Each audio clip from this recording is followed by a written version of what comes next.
Amigos del canal Vox Move, bienvenidos a nuestro programa del día miércoles. Y bueno, vamos a hablar hoy con un periodista que para mí ha hecho historia y es uno de nuestros referentes en periodismo, y estoy hablando de Pirri. Pirri, quiero darle la bienvenida a nuestros micrófonos del canal Vox Move y darle la bienvenida a nuestro programa de Palabras Más. Bueno, muchas gracias por invitarme y contento aquí de estar en esta ola digital. Bueno, sí, todo ha cambiado, ¿no? Sí. Todo ha cambiado y tiene que irse modificando y transformando su manera, incluso de cómo se hace hoy periodismo, que vamos a estar hablando esta hora con Pirri, todos esos cambios. Pero antes de eso quiero invitar a Pirri que comparta a través de sus redes sociales, se invite a sus seguidores. Ya en este momento estamos al aire a través del canal Vox Move y quiero darle la bienvenida a Lorena. Lorena, bienvenida hoy a nuestro programa. Alberto, muchas gracias. Primero que todo, saludar a las personas que ya le dieron clic a la fanpage del canal Vox Move, saludar a nuestro invitado. Para nosotros es un honor tenerle en nuestros micrófonos. Le presentamos lo que es Palabras Más, un espacio para jóvenes. Aquí hablamos de política, de lo que pasa en este país, que pasan muchas cosas todos los días, así que muy bien recibido en este programa. Y por supuesto saludar a Sebastián, compartimos panel otra vez. Se está volviendo como costumbre, Tendencia. Lorena, eso me parece muy bien. Bueno, Bienvenido, muchísimas gracias al invitado en primera instancia por estar aquí con nosotros. Pirri, bienvenido al programa. Gracias a todos quienes nos ven, esperamos interactuar con ustedes por los comentarios, todas las preguntas que también le tengan a este gran invitado, zootecnista, periodista, investigador, mejor dicho, una hoja de vida muy completa. Claro que sí, y bueno, pueden dejarnos todos sus mensajes a través de nuestras cuentas, @palabrasmas, @canal Vox Move. Y bueno, decía Lorena precisamente, Pirri, que acá han pasado políticos, gente aún peor también que hemos, entrevistado en estos micrófonos. Beto siempre habla de una ciudad inteligente sin políticos. Sería mucho mejor. Pero bueno, y hablando de eso, ¿qué es más fácil, Pirri? Ayer estábamos en la obra que les cuento a nuestros seguidores, que está Pirri en este momento llevando a cabo, que se llama Pirri y el volcán. ¿Y qué es más fácil? Ayer lo veía allá en el volcán y yo decía, vea, se bajó, mejor dicho, al centro de la tierra. Yo decía, oiga, es decir, lo que nos tiene acostumbrados. Creo que es más fácil bajar allá o bajar a este centro que es los volcanes que tiene nuestra política actual, y bueno, nuestra política que creo que no cambia mucho. Bueno, de pronto físicamente ni siquiera puede parecer más difícil o hasta más arriesgado meterse a un cráter de un volcán de 500 metros de profundidad, pero definitivamente sí es más grato. O sea, pues el paisaje es increíble, los riesgos valen la pena. En cambio, pues en el mundo de la política tiene uno a veces que meterse en unas ollas asquerosas a hacer un informe sobre algo que además es inmundo, entonces no, prefiero meterme dentro de los volcanes. Lorena. Bueno, Pirri, pero es que además de esta obra no solamente usted cuenta las experiencias, digamos, las travesías que vivió para llegar a este cráter, sino también es un recorrido sobre su vida personal y profesional, y también es una invitación, digamos, a dejar esos miedos. Eso me pareció muy lindo de su obra. ¿Cuál es finalmente como una frase en la que usted puede resumir esta obra? Porque no solamente es este tema aventurero y guerrero que tiene usted, sino también algo muy personal, como en una frase que usted puede decir, mi obra la resumo en esto. El pasado es historia, el futuro es un misterio, el presente es un regalo, por eso se llama presente. O sea, digamos que con dolor tuve que descubrir una lección en la vida, y es que uno siempre está aplazando cosas porque le parece que la vida es para siempre. Exacto. Yo en una parte de la obra en la que recuerdo pues la muerte de mi papá, le cuento a la gente que me prometí durante esa agonía del cáncer de mi padre, en la que descubrí que a mis 40 años no lo conocía, pues porque uno tiene a veces unas relaciones muy frías en esta cultura, sobre todo en la cultura de nuestras montañas, donde no se nos enseña a decir te quiero, a decir estoy orgulloso de ti, a darle valor a las personas, sobre todo tal vez en mi generación. Me prometí que no volvía a aplazar nada, ni los te quieros que uno no ha dicho, ni los perdones que no ha pedido, que no ha dado, pero también esos sueños que muchas veces a uno le parecen imposibles, pero parecen imposibles porque uno nunca da el primer pasito para tratar de realizarlos. A mí me escribe mucha gente joven y me dicen, pero es que usted viaja mucho porque es que usted tiene plata. Falso. Entonces yo le digo a la gente, bueno, tal vez en este momento de mi vida ya llegué a tener una comodidad económica, pero cuando yo empecé a viajar era un culicagado de Tunja que habían desempacado en Bogotá, que le daba, que era tan montañero, digamos, que le daba hasta pena pasar por enfrente de los bares de la 82 delante de toda esa gente tan bonita, con una mano adelante y otra atrás, viviendo en una residencia de estudiantes, compartiendo el baño con 14 culicagados más. No tenía, si iba a cine, no tenía con qué almorzar. Entonces yo le digo, chinos, mi primer viaje lo hice a los 17 años, ahorrándome lo de las 11, ahorrándome de pronto lo de la pola que me podía tomar un jueves o un viernes. Si uno, o sea, yo le digo mucho a la gente, también le digo en la obra, miren, tener un sueño y luchar por él no es la garantía de que usted lo va a cumplir, pero quedarse en la casa quejándose con el rabo aplastado en el sofá, eso sí es la garantía de que no le va a llegar allá a buscarlo. Si usted de verdad quiere algo, por lo menos inténtelo. Y ahí empieza a ponerse en marcha la maquinaria de los sueños. Se habla de estas nuevas generaciones, Pirri, y evidentemente pues estas nuevas generaciones están digamos, en unos nuevos códigos de comunicación, en unos nuevos códigos de informarse.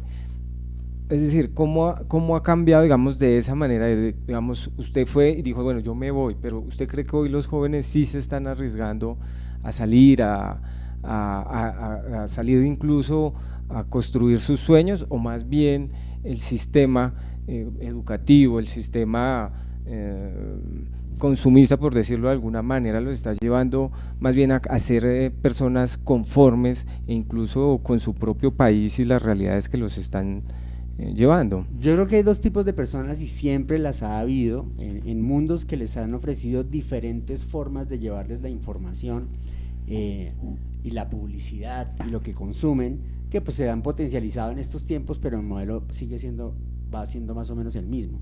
En algún momento, en la época de la revolución industrial, cuando se diseñó nuestro sistema educativo, que no ha cambiado además en los últimos 150 años, cosa de la que yo me burlo en la obra. Total.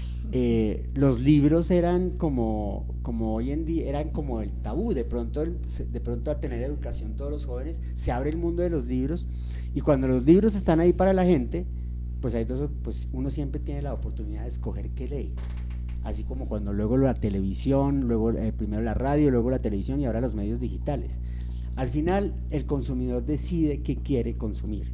Y así como hay gente pues que en una época podía leer pura literatura basura, novela policíaca de serie, ese tipo de cosas, o el que escogía leer los clásicos o leer filosofía o leer cosas que le dejaran, pues hoy en día también la gente puede estar perfectamente solo consumiendo las páginas de Instagram, de los canales de YouTube de sus héroes reggaetoneros, de la youtuber que le habla de maquillaje, del que hace el canal de YouTube de chascarrillos, que no viene siendo más que otra versión de lo que ya se hizo una vez en televisión, o el que definitivamente dice, ahora tengo acceso a seguir al fotógrafo del New York Times, al tipo de National Geographic, o a este viajero que de verdad me muestra los lugares más recónditos del planeta.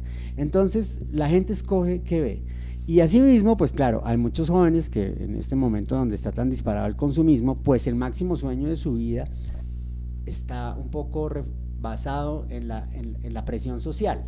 Entonces yo tengo que tener esta pinta, yo tengo que tener este teléfono, yo tengo que ir a estas fiestas, que eso siempre ha pasado también en todo que se va potencializando. Y también está que hay muchos, afortunadamente, que su sueño es, juepucha, a ver en qué momento puedo coger un morral e irme a recorrer las montañas, irme a Ecuador, irme a Perú, empezar por donde sea y viajar.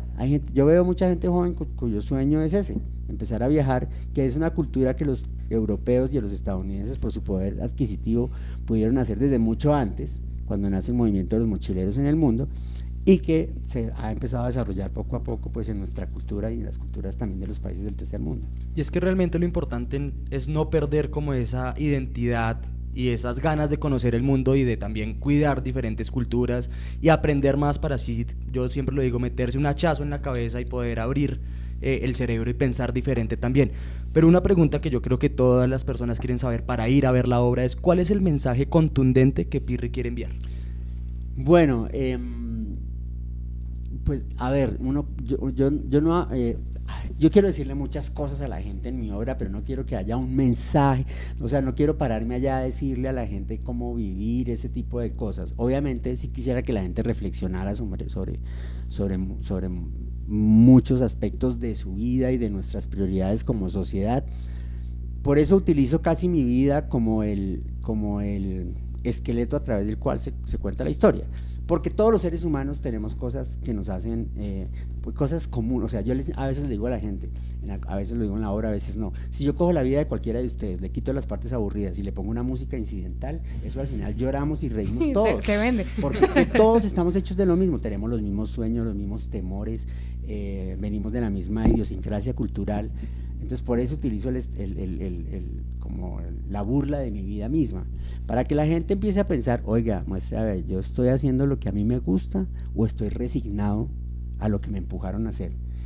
Oiga, yo ya renuncié a mis sueños, definitivamente me conformé o hay algo dentro de mí que cree que todavía puede alcanzar esas cosas que en algún momento le parecieron imposibles.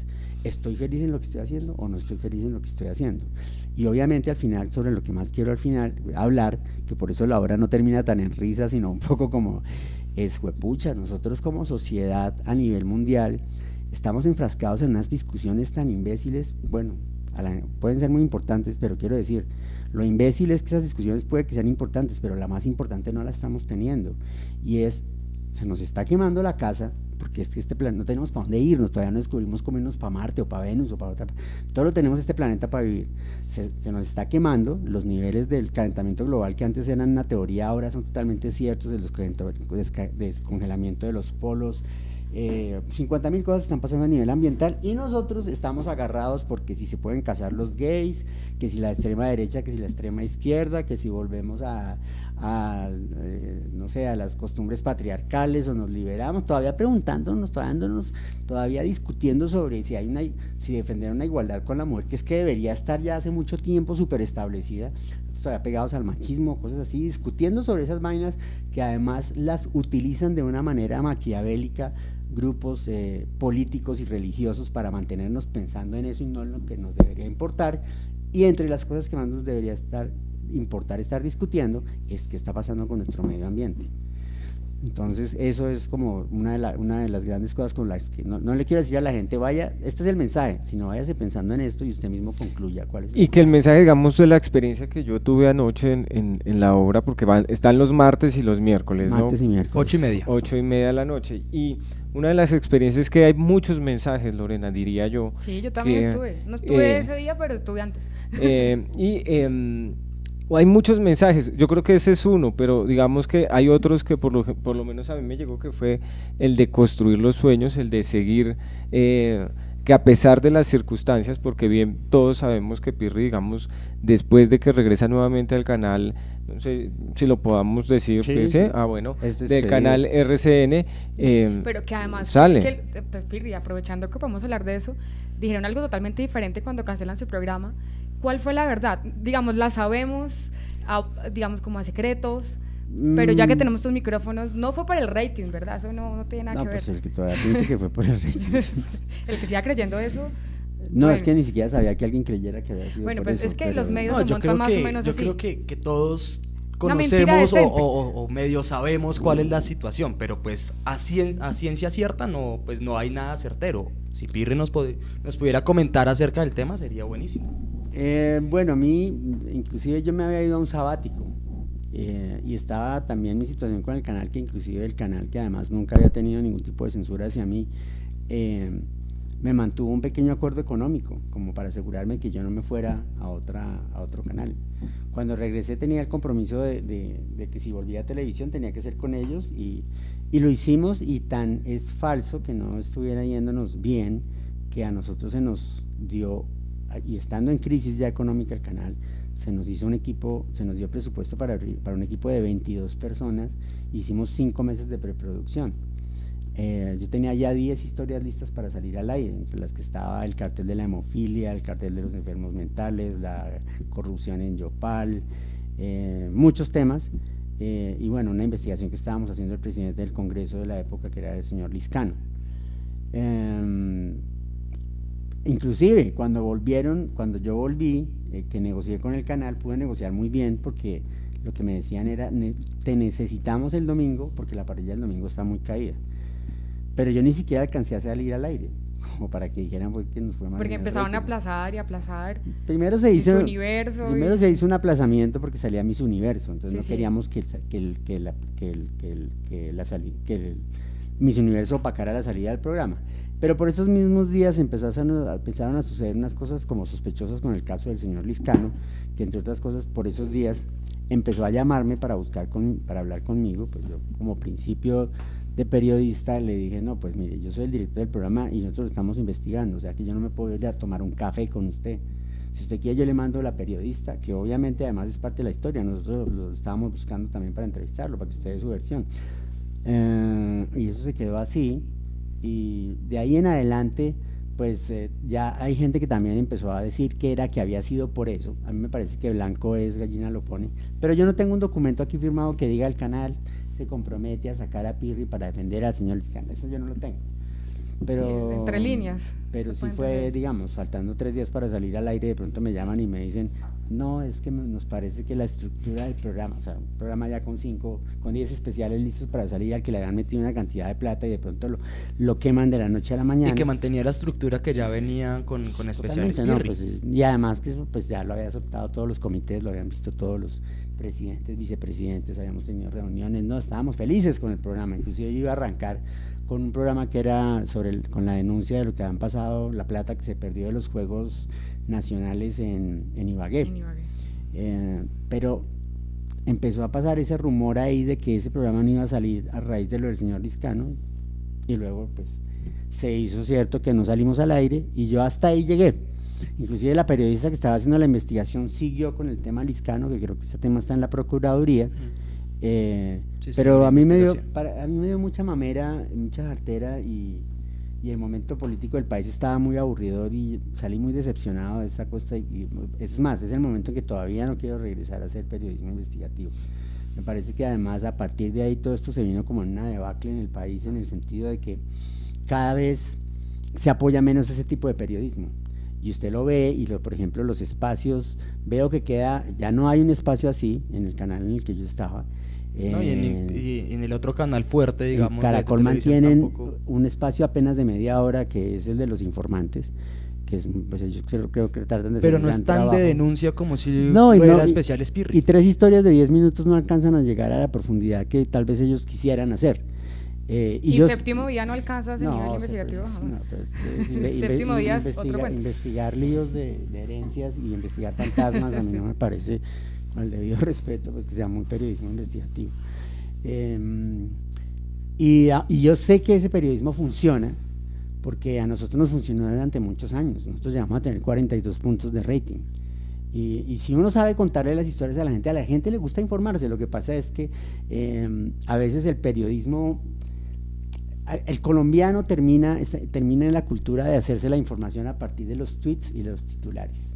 Entonces entra en un círculo vicioso. Entonces, ¿qué hace? El medio es saber qué titular más vendedor se inventa para tener más likes. Pero se está olvidando que el fondo del periodismo no es tener likes y tener rating y tener seguidores, sino es informar y dar la información correcta. Ya me parece que desafortunadamente en estos últimos 3 años se ha caído mucho eso, y que más con los intereses políticos que se están moviendo ahora, y espero que en un futuro próximo regresen ese tipo de espacios y se le dé más oportunidad a periodistas que inclusive hacen grandes trabajos en medios escritos, pero que la gente no los lee, porque en Colombia la gente no lee. Pero no solamente que no lea, sino que lo que usted ha dicho, atreverse a hablar en Colombia es difícil. Hubo algún momento, por supuesto esto lo han amenazado lamentablemente, un momento en que usted diga: me cansé de todo esto, yo me voy de aquí, miren a ver cómo hacen, o definitivamente usted dice: no importa, yo voy a seguir adelante, a pesar de no hacer periodismo investigativo, pero voy a seguir hablando. Usted critica bastante en Twitter, yo lo sigo, y ahí está siempre la crítica de Pirri en lo que salga de Colombia, pero llega un momento que usted dice: ¿sabe qué? No, como que se hastía tanto que prefiere abandonar No, el pues, barco. Tan es así que por eso me fui de año sabático. Y digamos, pues uno sigue hablando, o sea, uno es casi como que parte de su vocación y de su vida, entonces uno no se puede quedar sin opinar, no sé, y uno no sabe si hay alguien ahí para escucharlo o leerlo o no, pero pues bueno, yo tengo mi canal de YouTube y tengo un espacio que se llama El Noticerdo, que trata de mantener, a mí ese humor a veces me hace falta tenerlo, y esa sátira, y Pero digamos, cuando estaba en pleno ejercicio con el programa, cuando estábamos en los momentos más álgidos del programa, que hicimos muchas investigaciones muy duras, muy fuertes, a pesar de las presiones, de las amenazas de haberme tenido que ir del país, en esos momentos nunca dije, ay no, qué miedo, yo dejo esta vaina y me voy. Me harté ya más por otras cosas y digamos como que al regreso, uno a veces se cansa un poco más de ver que no pasa nada. Uno está dispuesto a arriesgar, sabe que eso es parte del oficio, pero al ver que no hay una respuesta y que la gente sigue teniendo los mismos comportamientos sociales, políticos, etcétera, como que no hay una reflexión, como que no hay un debate, entonces uno dice como, ¿para qué tanta cosa si es que de verdad a la gente a veces parece que no le interesara? Se decepciona uno por ratos, pero digamos, nunca esas presiones me hicieron decir, me voy porque qué susto o qué miedo, y creo que si hablas con muchos periodistas que han estado en la misma situación, te dirán lo mismo, que al final esa parte no logra callarlo a uno, y ahí puedes ver pues en muchos otros. Pirri para rato. Claro que sí, pero Pirri, por ejemplo, usted decía que se está, digamos, por decir de alguna manera, apaciguando, se está haciendo un periodismo que no está llegando al fondo, pero cuando usted se refiere al periodismo, no es mucho o no es más, por ejemplo, esos dueños de los medios que no permiten que la sociedad se informe. Bueno, mientras yo estuve en el canal en el que estaba, hasta ese episodio, debo decir que aunque el canal era de una línea muy institucional, a mí nunca me pararon un programa, porque el día que me lo hubieran parado sabían que ese día renunciaba. Y yo sé que inclusive tuvimos enfrentamientos duros en reuniones por nuestras posiciones, pero nunca de decirme, no, ese programa no sale al aire. Y pues nosotros nos metimos con todos los temas, hace mucho tiempo, temas que inclusive hasta ahora están reventando, desde el reclutamiento de niñas por parte de las FARC hasta los beneficios dados a los militares que terminaron desembocando en la tragedia de los falsos positivos. Todo eso hablamos hace tiempo. Todos los votos que les puso Musa Besaile y Ñoño Elías a Santos en esa reelección, que fue lo que vino volteando la balanza con la que le ganaban a Zuluaga, todas las críticas al Centro Democrático y a la ultraderecha, al ex procurador, bueno, en fin, con todos los temas nos metimos, y aunque yo sé que el canal tenía sus intereses, a nosotros nunca nos dijeron de esto no se puede hablar. De lo que esté pasando en este instante yo no podría decirle, pero yo pienso que aunque es evidente que, como digo algún periodista que no recuerdo en este instante, mientras un medio de comunicación le pertenezca a un grupo económico, nunca va a poder ser 100% imparcial. A mí me parece que no hay temas vetados. A mí me parece que una manera de hacer censura en Colombia es según el nivel de cubrimiento que a usted le da un tema. Y usted se da cuenta a veces qué sesgo tiene el noticiero según lo que está pasando. Entonces el escándalo fue el caso en las Cortes contra Uribe, pero según el noticiero usted se da cuenta que en ese noticiero hablan de pronto 20 minutos de alguna cosa de moda o de una inundación en un pueblo o una cosa así, y 3 minutos del caso Uribe. Entonces usted ya sabe por dónde le están diciendo al director que tiene que hacer la vuelta. ¿Sí me entiende? La idea no es que le mientan ni veten temas, sino que la manera como los administran es la manera de un poco de hacer censura. Bueno, pero quiero decirle que acá en las redes sociales, respondiendo a su pregunta de que si alguien lo ve, que todo eso que ha venido haciendo ha inspirado, le digo que a este personaje que está hablando lo ha inspirado. Y acá no solo a mí, bueno, no sé, yo hablo en lo particular, pero también Jonathan Gutiérrez, por ejemplo, dice excelente entrevista con un personaje que admiro mucho y que no tiene filtros en la lengua, que creo que ese ha sido, digamos, el éxito de Pirri en una parte, ¿no? Porque una cosa es, por ejemplo, sus cosas extremas, que también me parece una locura, yo no lo haría, es decir, yo soy muy timorato, por ejemplo, para ponerme, colgarme, colgarme o ponerme a caminar en el volcán. Mayor riesgo subirse en Transmilenio. Pero eso también, con la denuncia que nos contaba además Sebastián esta mañana, una mujer denunció acoso en Transmilenio. Exacto, es un riesgo muy grande. Pero eso es tema de otro debate, pero les quería decir que quiero seguir acá saludando a los que nos están escribiendo en este momento. Dani Salina dice que saludos desde Panamá, el programa buenísimo. Nos escribe Zaida Bravo, excelente. Nos está viendo Sergio Grandas, a Julián Vanegas, que un saludo para él. Freddy Vegatu, a todos ellos un saludo. Y bueno, todos los comentarios, todas las preguntas que quieren hacerles llegar a Pirri, con mucho gusto trataremos de hacérselas a través de nuestro Facebook Live y a través de los comentarios que nos dejen en él. Sebastián. Bueno, aquí pues también parece importante hablar un poco de la obra. Ya hablamos de pues la obra que se presenta martes y miércoles, Sí, en el Teatro Nacional a las 8:30. Martes y miércoles Teatro Nacional Fanny Mickey, el de las 71 a las 8:30. Pirri y el volcán se llama la obra. Bueno, y es importante saber, pues Pirri es zootecnista, supongo que de ahí también viene el tema del volcán, además de la travesía que tuvo. Del amor Pero por la ¿qué naturaleza. tanta relación tiene la zootecnia con la obra que está presentando Pirri?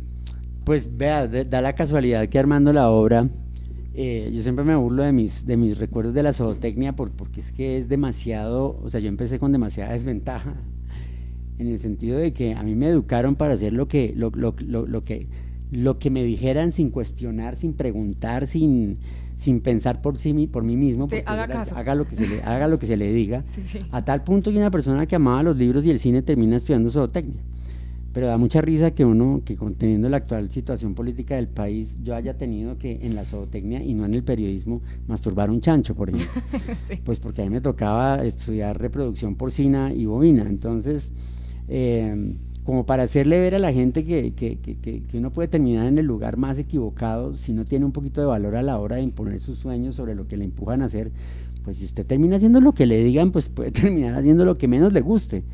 Y bueno, pues la zootecnia podrá ser una profesión muy noble y útil para el ser humano, pero pues andar con el brazo metido en el trasero de una vaca a las 6 de la mañana en un potrero en la Universidad de La Salle no era exactamente mi ideal de lo que yo quería llegar a hacer en la vida, y en algún momento tuve que tener los cojones, como dicen los españoles, de oponerme a mis padres y decirles, no, pero miren, pero es que yo esto no es lo que quiero hacer. Y esa parte es muy divertida en la obra porque trato de hacerla muy jocosa y muy gráfica.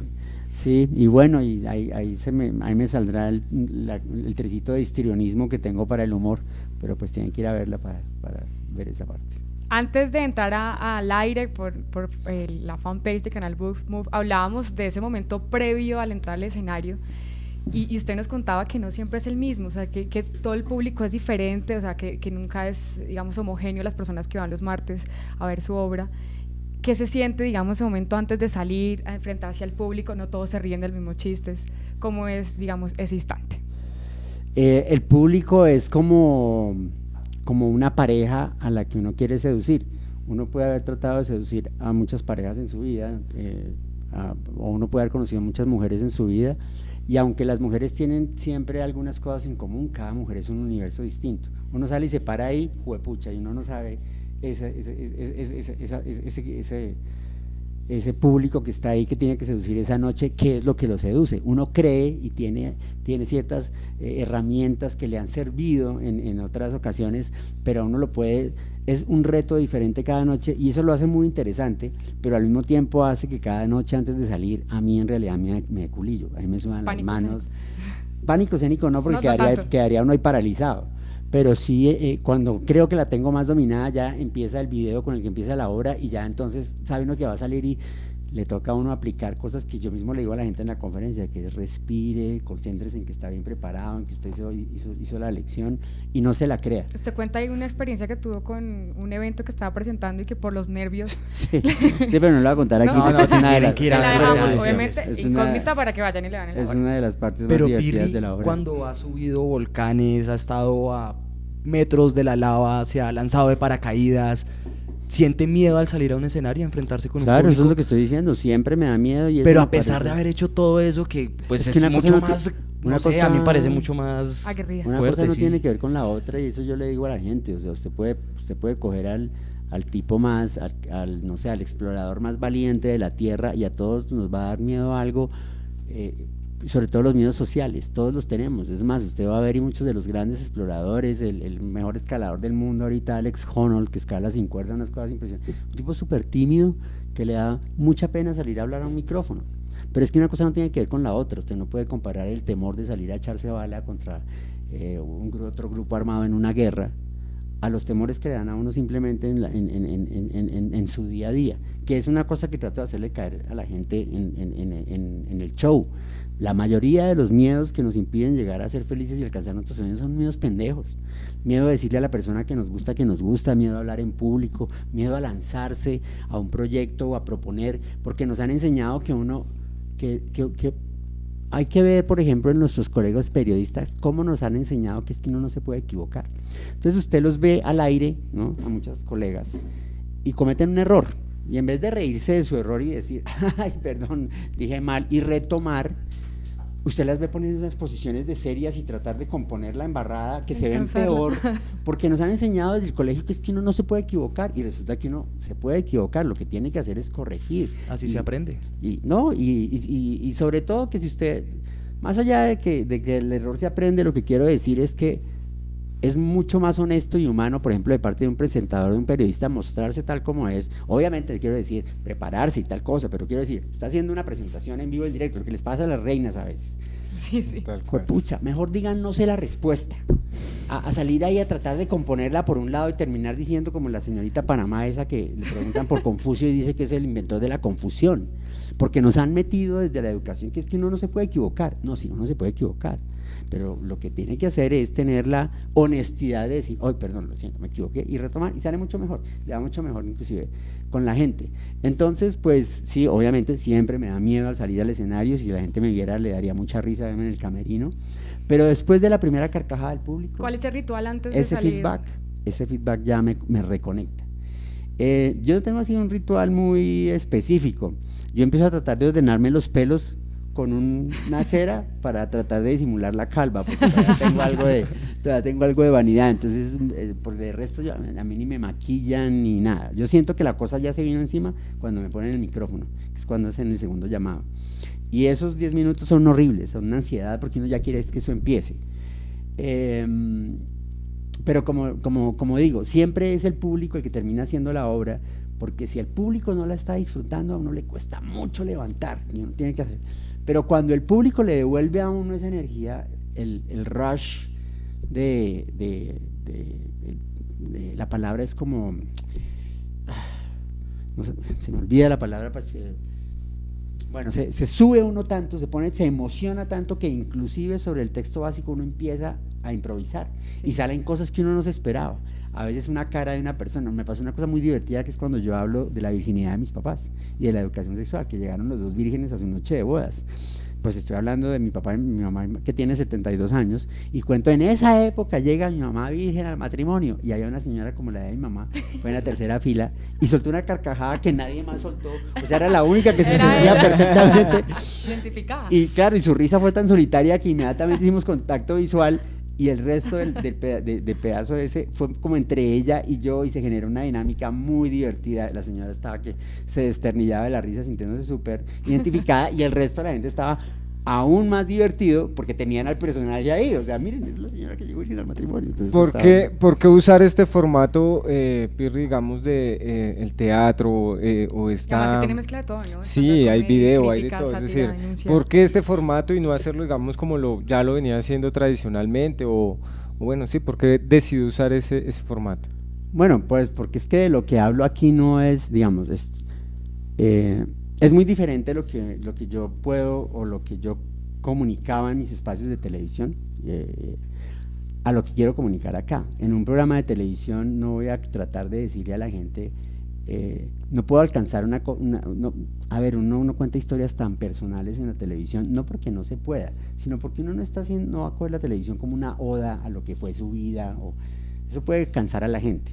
Cuando uno tiene ya una comunicación tan directa con la gente y la cosa se vuelve mucho más íntima, pues abre espacios para hablar de esas cosas que son mucho más íntimas. O sea, me parece que es el espacio adecuado. De otra parte, esa intimidad de la historia es la que me hace pensar que el teatro era el mejor formato para eso.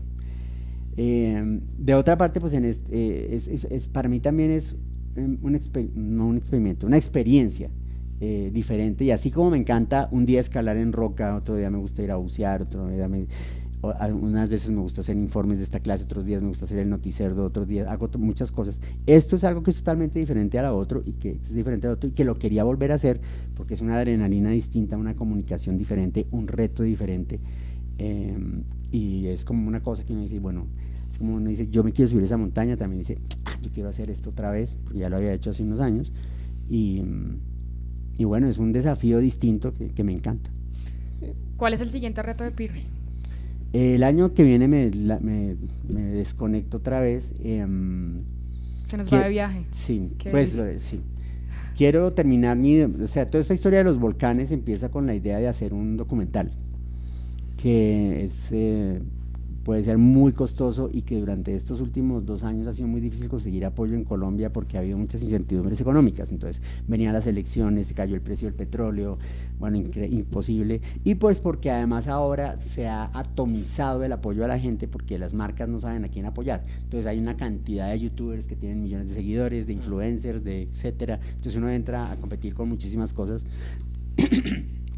Yo decía un poco en chiste que ni siquiera Pañales Tena me patrocinaba.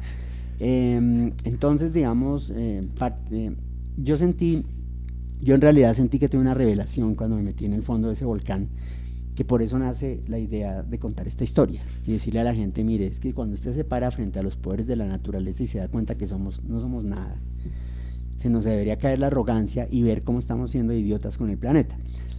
Y entonces yo pensé que la mejor manera de comunicar eso era un documental. Cuando ya empiezo a hacer el documental, me empiezo a enfrentar con un problema logístico bastante grande, que son los costos, porque además cada viaje ha sido grandísimo. Entonces, cuando yo me senté un día a pensar, muestra, a ver, no me dan patrocinio, ¿cómo podría yo financiar una postproducción? Que es lo que me falta, y una parte en Colombia. Y como hace unos años había hecho el otro stand-up comedy, dije, pues la manera perfecta de empezar a esparcir este mensaje, de que la gente se entere qué hice, porque por ejemplo en el primer volcán que estuvimos solo hemos ido 14 personas. Y el primer suramericano. Y el primer suramericano, pero al paso que vamos pronto dejaré de serlo porque todos los años van nuevos exploradores y cada vez más gente sabe de ese volcán.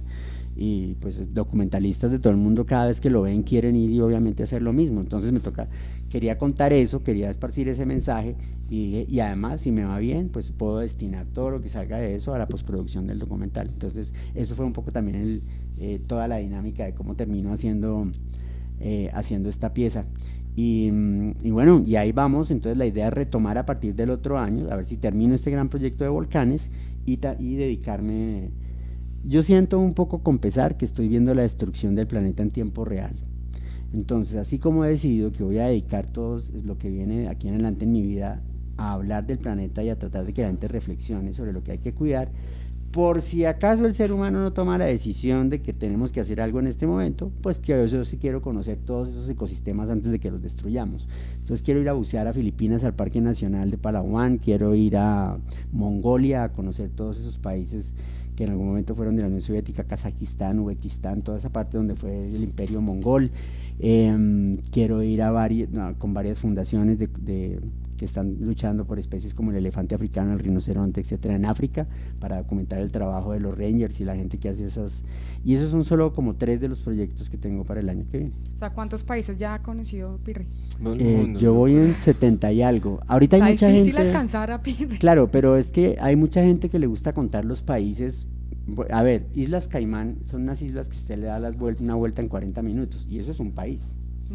Y la India también es un país, pero a usted se le podría ir toda la vida solo conociendo la India. Entonces yo, digamos, no, el número de países no me parece tan relevante, me parece la cantidad de experiencias las importantes, porque por ejemplo, solo Estados Unidos, son 50 estados que son 50 países diferentes, e ir a la costa este, ir a la otra costa es totalmente diferente, y Miami es totalmente distinto que Los Ángeles, y Nueva York totalmente diferente, porque ahorita hay mucha gente como que además se ha vuelto esto como una especie de manera de vivir y está chévere. Cada día veo más gente tratando de decir, yo renuncié a todo, me voy, tengo tantos seguidores y entonces voy a vivir de esto, y está muy interesante, pero yo veo que como el afán de muchas de las personas es decir, demostrar. no, tengo 100 países, no, yo tengo 101, no, yo tengo 104. Pues uno puede pero ir no a hacer, vivir, pero digamos, no exacto. No la ¿Qué cantidad de reflexión se experiencias. puede hacer, Pirri? Por ejemplo, usted hablaba de diferentes públicos cuando se presenta una obra. ¿Qué reflexión hace, por ejemplo, el trato con la gente? Porque digamos, la corrupción está en Colombia, pero también está afuera y digamos... el mundo. Sí, yo creo que Sí. pero la maldad está afuera, incluso en la obra tienen que ir a verla porque realmente nos muestra de verdad hasta dónde puede ser el ser humano el peor especie humana, por decirlo, especie viva. Pero haciendo esa, digamos, hablaba usted de los diferentes públicos, hablo yo de los diferentes sociedades que encuentra. Por ejemplo, ¿cuál cree que puede ser la solución o alguna solución que usted entre lo que ya ha visto para que podamos por lo menos ser más la gente que quiera sacar lo positivo y no lo negativo? A mí me parece que el mal básico de nuestra sociedad es la corrupción, pero la corrupción se presenta básicamente por un problema de educación. Nosotros tenemos una educación mala, una educación deficiente y una educación que no está pensada para educar, sino para cumplir con lo que al gobierno siente que le toca cumplir. Pero muchas veces los que están educados son los que hacen esos males. Claro, porque es que además el gran problema de educación no es solo, o sea, iba a terminar ¿no? Entonces, partimos de un gran problema de educación, en donde en la educación todavía se insiste en llenarnos de una cantidad de conocimientos, pero nunca explicarnos el por qué o cómo se usan. Así es. Una educación en la que usted aprende demasiadas matemáticas, pero nunca le enseñan ética como debería ser. Si se la enseñan, eso es por allá una materia que dejan una hora. Y una educación que debería concentrarse, como lo está haciendo países como Finlandia, como Corea, como gente que va despuntando para ser la vanguardia pues en el mundo, Islandia, etcétera, que se debería concentrar en sacar del colegio ciudadanos, y que después de que la persona sea ciudadana, ahí sí decida qué quiere ser. En vez de llenarlo a uno de tanta matemática, primero le enseño. ¿Cómo es posible que uno se gradúe del colegio sin saber manejar? En Colombia, para mí ese es el ejemplo básico de la gran deficiencia de la educación en Colombia. Acá a usted no importa si usted sabe manejar, que saber manejar no es saber echar un carro para adelante, saber manejar es saber que usted tiene que respetar en la vida, el peatón. Sobre todo más el peatón, que civismo, Pirri. es una cosa de responsabilidad social. ¿Quién soy yo frente a la sociedad? Por eso cuando usted dice civismo suena a no botar el papelito de la que suena muy decente. Va mucho más allá de eso. Andar en un carro es andar en una máquina potencialmente mortal, y sin embargo a usted le entregan el pase solo por sacar el requerimiento. O sea, es las apariencias. Nuestra educación se quedó en las apariencias, en cumplir lo legal, más no en ser éticos. Por eso usted ve todos esos grandes escándalos políticos que al final no importa, porque el político termina demostrando con una leguleyada o por vencimiento de términos que es inocente, cuando lo que debería importar es lo de fondo, si es que actuó moralmente o éticamente. Entonces, pegado a esa educación deficiente va una cosa en la que se nos olvidó que hay que infundir valores, y todo el mundo habla de los valores y los políticos hablan de los valores, pero los valores están totalmente desperdiciados, y empieza a partir de ahí, de la educación. ¿Importa si usted es un buen estudiante, una buena persona? No, importa si usted cumplió con las notas. ¿Importa si usted de verdad es honrado, si obtuvo esas notas honradamente? No, lo que importa es que las haya sacado. El número o la letra. Que es como parte de lo que yo me burlo en la obra cuando digo que me ofrecen hacer trampa en un examen para que pasara español en el grado 10º.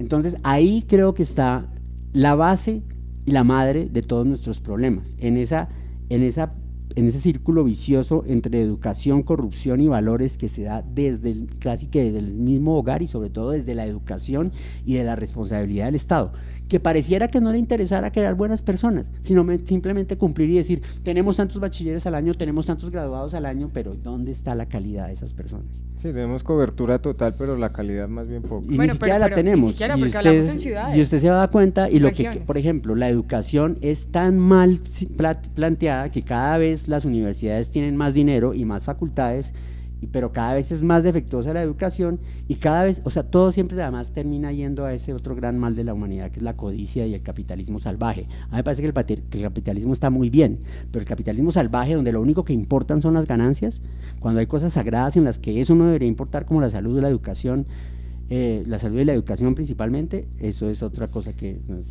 digamos que tener poder puede ayudar a cambiar las cosas, ¿no? Y una de las instancias donde se pueden empezar a cambiar las cosas es en el poder político.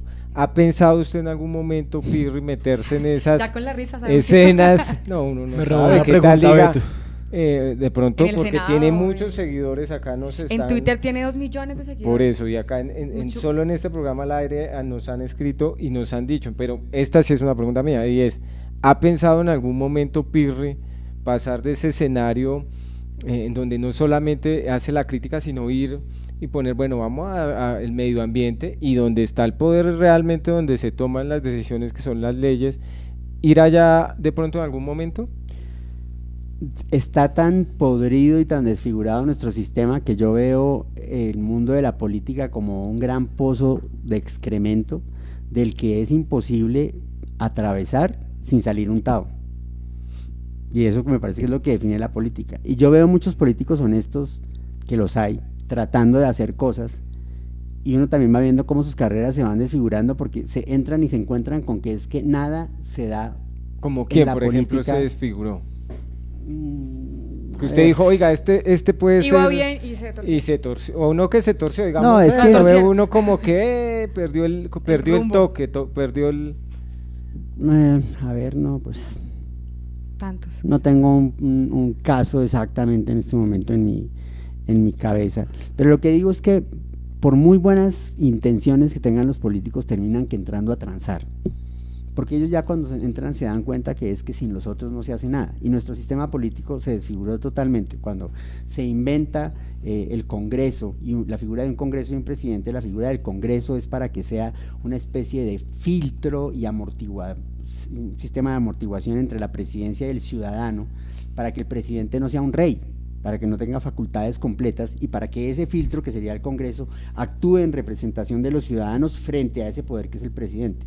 ¿Qué pasa? Que no alcanzan a hacer y se desfigura totalmente, y usted nunca ve que en el Congreso defiendan los intereses del ciudadano. Se termina convirtiendo en un segundo parásito después del presidente, al que el ciudadano tiene que alimentar, y usted vaya a ver en toda la que estamos tratando de, por favor, hacer que esta gente sea un poco menos corrupta, que les pongan más no, es imposible. Entonces es un círculo vicioso porque ellos legislan sobre ellos mismos. Por eso le digo que es tan complejo eso de la política. Entonces, por ejemplo, anoche fue Angélica Lozano un momento a la obra y estuvimos hablando de la consulta anticorrupción y de todo lo que pasaba, y bueno, y yo la veía y decía, pucha, yo no sé si yo tendría la energía de estas dos viejas, porque si para uno desde el periodismo es duro ver cómo son de mañosos estos hijuepuchas, para estas personas que están tratando de hacer políticamente en el Congreso, ver que les hacen las marranadas ahí de frente y seguir, ¿no? Ver que les hacen trampas. O sea, a esa consulta le trataron de hacer freno desde el mismo Consejo Nacional Electoral desde un principio, ver cómo les prometen un apoyo y luego en la cara se los mienten y se los llenan de falsas noticias y de desinformación. Muy berraco uno, o sea, qué difícil. Yo no sé si podría, y de otra parte no sé si podría ir y ver cómo mienten descaradamente en una sesión del Congreso y tener luego que igual ir y sentarme a hablar con ellos, porque es que sin el apoyo de ellos no puedo hacer determinadas sin cosas. El lobby, sí. No sé si yo podría, no sé si eso sería para mí. ¿Cómo ve Pirre este nuevo gobierno? ¿Tiene algún poquito de fe en este nuevo pues, mandato presidencial? Como decía yo en mi noticerdo, que no se llama así por nada. Todo es casualidad. Sí, no, pues miren, muchas cosas dicen muchas cosas. O sea, es que es demasiado evidente, así de entrada ya. A ver, no que no iban a subir los impuestos, no que, o sea, así de entrada, así descaradamente ve uno por dónde va la cosa. Obviamente es un gobierno de línea y súper de derecha conservadora. Me parece súper regresivo estar hablando ahora de que penalizar la dosis mínima y… O sea, siento que mucho esfuerzo del debate se va a centrar en cosas que me parecen a mí que la sociedad ya debería haber superado, que ya debería haber entendido que el problema de las drogas y el alcohol es un problema de educación por encima de un problema de represión, y que tener que volver ahora, seguramente que lo vamos a hacer, a las discusiones sobre si la adopción, sobre la familia, sobre el tipo de matrimonio, son unas cosas re peligrosas en una sociedad que debería estar hablando de cosas realmente más importantes, como la seguridad alimentaria de los niños, como la seguridad educativa de la gente, como garantizar los derechos que la Constitución exige, como el bienestar de la mujer, todo ese tipo de cosas. Y creo que nos vamos a ir por ese lado, y que igual lo que mucha gente yo le decía, o sea, la gente se mataba por Uribe y que por Santos, y que la gran traición de Santos. Pues la gran traición de Santos es que simplemente él cogió los negocios con los que Uribe quería seguir. Entonces ahora ellos vienen otra vez, pero al final siempre son las mismas personas ahí arriba eternizando un modelo en el que siempre se concentra la riqueza, que es tristísimo la situación en Colombia, cada vez está peor, o sea, cada vez la riqueza, la tierra, todo está concentrada en menos manos, o sea, tristemente una sociedad en la que cada día los ricos son más ricos, los pobres son más pobres, y donde un país está perdiendo lo que es más valioso y hace crecer más a su sociedad, que es la clase media emergente. Y con esa visión de Pirri, Pero es yo que creo además, que... yo les iba a mostrar aquí un trino de Pirri que dice, me dan ganas de decirle tantas cosas a Duque, pero es como emputarse con el mesero, perdón la grosería, por los precios del restaurante. Me pareció tan diciente ese trino. Bueno, yo creo que ahí ya quedan las reflexiones y creo que eso, es decir, ahí está el Nos sello dirán- de nos dirán los Pirri, seguidores. está el sello de Pirri y creo que el léxico, incluso lo están diciendo acá nuestros seguidores, pues Sí es como se conoce y es la marca registrada de Pirri, y quiero agradecerle, Pirri, que nos haya acompañado esta hora acá en los micrófonos del canal Vox Move, del programa Palabras Más, siempre acá bienvenido.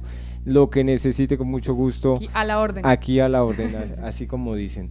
Y nada, invitar ya a nuestros seguidores para que vayan y vean la obra. ¿Hasta cuándo pero van a estar? y 2 entradas para los que nos vean. No sé, fanáticos. eso sí, ya no sé si Si Pirri, Pirri eso de ya es pronto nos cosa puede- de él, pero Primero pedir. invitemos por favor a los seguidores que nos ven, Bueno, Pirri. bueno, muy feliz de estar acá en Palabras Más, compartiendo con estos colegas jóvenes, me parece muy bacano lo que están haciendo, o sea, buscarle las nuevas salidas a esto, que es maneras de comunicar. Los veo, no es que me sienta viejo, pero los veo y me parece verme, a mí hace unos años no he perdido el entusiasmo, pero me encanta verlo en ustedes, entonces espero que sigan y que les vaya muy bien. Gracias. Que Gracias. ese espíritu de análisis y de no tragárselo todo es lo que necesitamos. Y a la gente, pues miren, estoy en el Teatro Nacional los martes y los miércoles a las 8:30 de la noche. Pueden esperar de mí mucho lo que la gente espera de mí, o sea, yo he hecho pullas, obviamente, pero la obra va mucho más allá de eso. Yo lo que quiero es que dentro de muchas risas y dentro de un rato muy agradable, reflexionemos sobre muchas cosas nuestras, nos demos cuenta que somos capaces de mucho más de lo que esperamos, de que a veces lo que necesitamos es un impulsito de nosotros mismos, que los sueños son posibles, si uno pelea por ellos, pueda que no todos se cumplan, pero por lo menos al final se irá uno a la tumba diciendo, lo intenté, y que si un enano feo como yo pude, usted puede.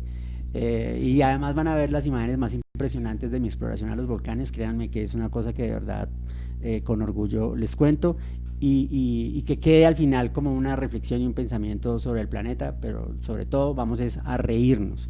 Entonces no se preocupen, no va a estar rajando allá de un solo político ni nada, por eso pueden ir a ver a Daniel Samper los lunes, él. Y yo lo espero martes y miércoles en el Teatro Nacional 8:30 con Pirri y el Volcán, un tratado pseudocientífico sobre el culillo. Voy a dejar 2 entradas dobles aquí en Palabras Bien, Más bien. para que aquí en la mesa de trabajo decidan cómo se van a entregar. Entonces allá los espero. Bueno, muchísimas gracias, y entonces ya saben, nos vemos mañana jueves 8 de la mañana. Mañana vuelven los políticos. Mañana vuelven los políticos y vamos a estar hablando sobre las dosis mínimas, si no estoy mal. Entonces, Sí, conectados hay que hablar 8 AM, muchas gracias a Pirri, muchas gracias Lorena, Sebastián. Gracias Beto y gracias Pirri por asistir al programa. A Fernando, muchísimas gracias, a nuestro director William Mesa, a Daniela en redes sociales, muchísimas gracias, y nos conectamos mañana 8 de la mañana. Chao pues.